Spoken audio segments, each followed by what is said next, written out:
Hey everybody, welcome back to the channel. My name's Chris and this is Restoration Rescue.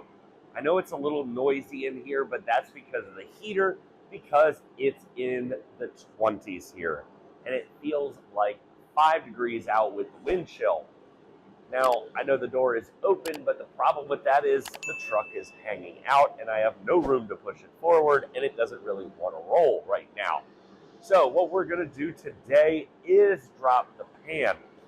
So I know I said I was going to take it to the dealer or take it to my parents' house to get that bearing out because I thought I was going to have to drop the trans. Now talking to an actual technician, again, I am not a technician whatsoever. I barely know what I am doing, but I try and build cars somewhat. This one just still isn't running and driving yet. It runs, but no drive.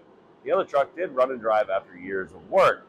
But, so, what we're going to try is to drop the pan, save the fluid, and then put in the check ball and make sure everything in the valve body is clean and everything is out and fix some things that I messed up that I know I did. So what we're going to do is we're going to get under the truck and drain the fluid. Now, I do have this big thing to collect my fluid. Clean, whatever, get it under there and drop the pan and put the fluid in. So that's step one. Then we're going to drop the filter, the trans pan, or the trans pan, the filter, and then drop the valve body. And what he said is just take a lot of assembly glue and get those valve body, the check balls in where they need to go, put the plates in, boom, done whatsoever. We're great. So let's go ahead, hop onto the truck, and start dropping this pan.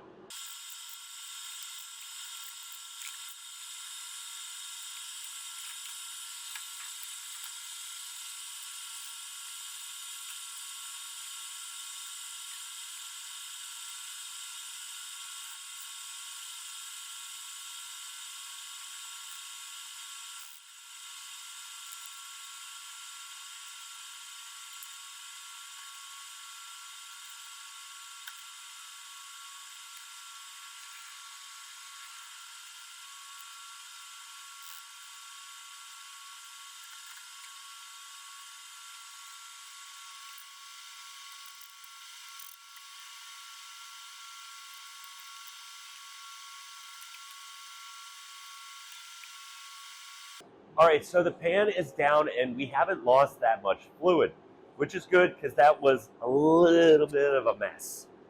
It was a little overfilled, so maybe that's the fluid we're missing. Also still have some fluid extra, so if I did lose a little bit, we still have some left over. I didn't want to lose all of it because that's $100 plus for the fluid that's in this transmission right now. So what we have now is we are going to get underneath it and try and pull out the valve body. So the valve body is in there. I did loosen up some things under there already, so we can be ready. Now, just need to get this truck like where it needs to go there. Drop the valve body, get the balls back in where it needs to go, tighten everything up, and put everything back together. So we got a little bit of work to do, so let's get under the truck, start dropping this valve body.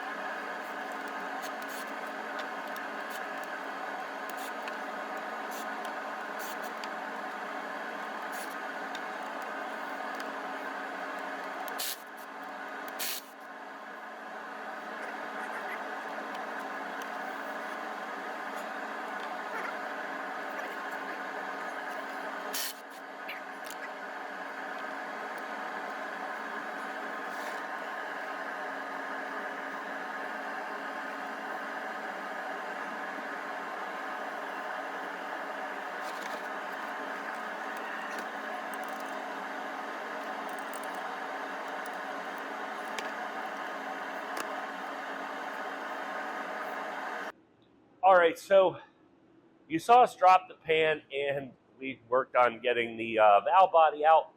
Well, that did come out. It fell down. We got everything apart. came apart really easy. Put all the check balls back where they belong and got everything situated. We did find one of the solenoids that was loose, which I did read can also cause a shifting issue or a no shift whatsoever. So right now, what we're going to do is I'm going to go take a shower, get cleaned up. We're going to put the fluid back in the transmission, fill her up, and we're going to start her up. Then we're going to see if we have any gears moving in any direction. So we're probably going to jack up the rear end and see if we can move forward or back and hope for the best. If not, I might have screwed a lot of things up, but it's okay. We've got everything situated where we think it needs to go. Like I said, I'm not a transmission guy. So yeah, I might have screwed it up. But hey, if we did, we might have to just buy a new transmission, which sucks because that is a numbers matching transmission to the truck. That's all right. I'm going to go hop in, take a shower. We'll get this thing filled up, start her up, and hope to God that we got this thing situated so I can drive down the road.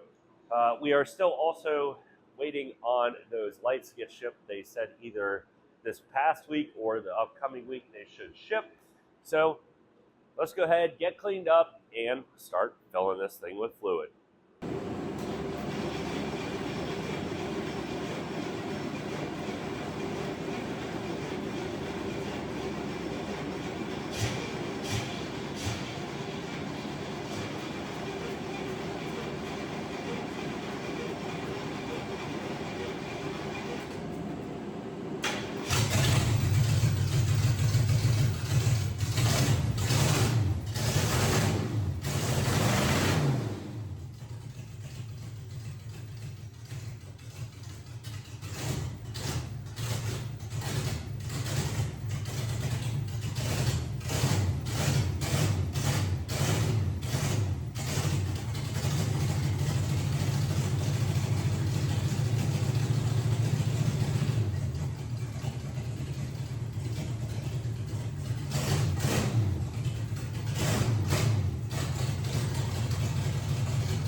Well, that's not good. Now, good thing is we didn't run it long enough to starve the engine completely worth of oil, but we did find out what it is. Thankfully, it wasn't a hole in our engine block or anything crazy like that. Our oil cooler hose popped off and now has dumped a lot of oil on the ground, which sucks because this is where I work. So we have to do some cleaning. But yeah, it ran okay. It was running fine. It just didn't want to continue to kick over. And I think I have a fuel issue going on because every time I hit the gas, it wants to run, but without it, it doesn't. Now, I need to get this hose back installed, fill it with oil, and we are going to continue trying the transmission. However, I don't have any oil right now. So this is going to be a fight for next week. Trying to get this thing cleaned up and go from there. So at least we don't think the engine got damaged, which is good. We need to figure out why the fuel doesn't feel like it's getting up there. Maybe I just need to throw some octane booster in this thing. But yeah, that's not good. So yeah, that sucks. So that is going to be a wrap for this week. It doesn't look like we did a whole heck of a lot. We got really, really, really dirty, and now we've made the garage a mess because of that hose. So we need to go ahead and, one, get more oil, which sucks, because that stuff's not cheap, and continue to try and figure out why we're not getting gas to the front. So, yeah. So in next week's video, we're going to try and get that hose cooked back up, put the oil back in it, and clean off the entire bottom of this engine and kind of soak up some puddles up here to get the oil cleaned up off of my driveway. Well, garage, sorry. So yeah, and then hopefully by the end of next week, we will also have our new LED lights. But yeah, that's not the way to finish a video. So yeah, crap. But anyway, we'll see you guys next Saturday when we continue working on the 454 and trying to figure out how to fix this thing.